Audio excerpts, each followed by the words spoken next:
नमस्कार, आप देख रहे हैं न्यूज 69 चैनल और मैं हूं आपके साथ अंकिता। चलिए रुक करते हैं खबरों की ओर। मध्य प्रदेश में विधानसभा चुनाव के नजदीक आते ही तीसरे मोर्चे के तौर पर पार्टी में सक्रिय होने लगे हैं। विधानसभा चुनाव में नई राजनीतिक पार्टी राष्ट्रवादी भारत पार्टी भी ताल ठोकते नजर आएगी। पार्टी नेतृत्व ने रविवार को राजधानी के एक निजी होटल नई पार्टी बनाने की घोषणा करते हुए पार्टी का ऑफिशियल झंडा लॉन्च किया। पार्टी अध्यक्ष अविनाश शुक्ला ने कहा कि राष्ट्रवादी भारत पार्टी की स्थापना के पीछे हमारा मंतव्य ये है कि गांधी जी के इस देश में उनकी विचारधारा को खत्म करने की कोशिशें की जा रही हैं। महात्मा गांधी जी ने सत्ता के विकेंद्रीकरण का सपना देखा था, इसे मूर्त रूप भी दिया गया, लेकिन गांधी जी के सपने में जो भाव थे वे नजर नहीं आते। उन्होंने कहा कि चंद लोग अपनी सत्ता के चलते राजनीति कर रहे हैं, जिससे समाज में बिखराव आ रहा है।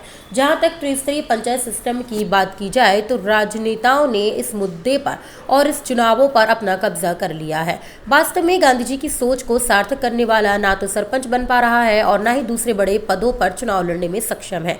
ऐसे में हमने पार्टी की स्थापना करने का निर्णय लिया है।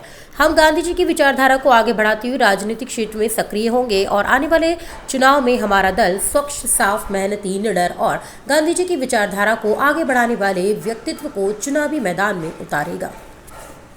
भोपाल से संवाददाता आदिल खान की रिपोर्ट। हम लोगों का संगठन गांव-गांव में है और हम लोग पूरा प्रयास करेंगे कि 2023 के चुनाव में 230 विधानसभा में चुनाव लड़ें।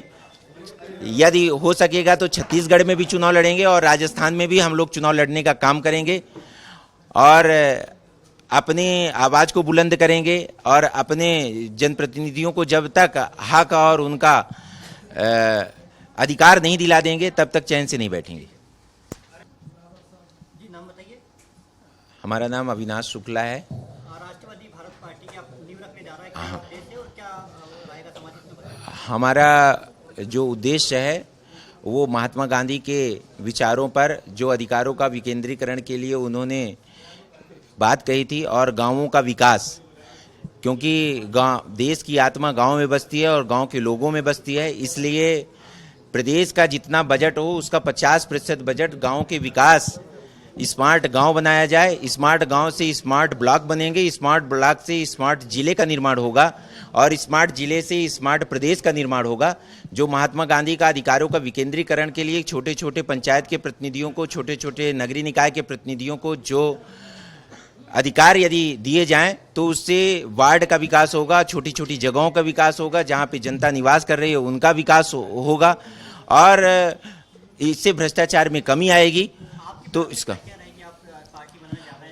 आज महात्मा गांधी जी के जन्म जयंती पर हम लोगों ने यही उद्देश्य है कि अधिकारों का विकेंद्रीकरण हो, छोटे छोटे जनप्रतिनिधियों के कल्याण के लिए छोटे छोटे जनप्रतिनिधियों को ताकत देके आम जन के, गरीब के व्यक्ति के कल्याण और गरीब व्यक्ति की आवाज को बुलंद करने के लिए हम लोगों ने पार्टी का निर्माण किया। इसी तरह की और खबरें देखने के लिए बने रहे हमारे साथ, देखते रहिए न्यूज 69 चैनल। जब तक के लिए धन्यवाद।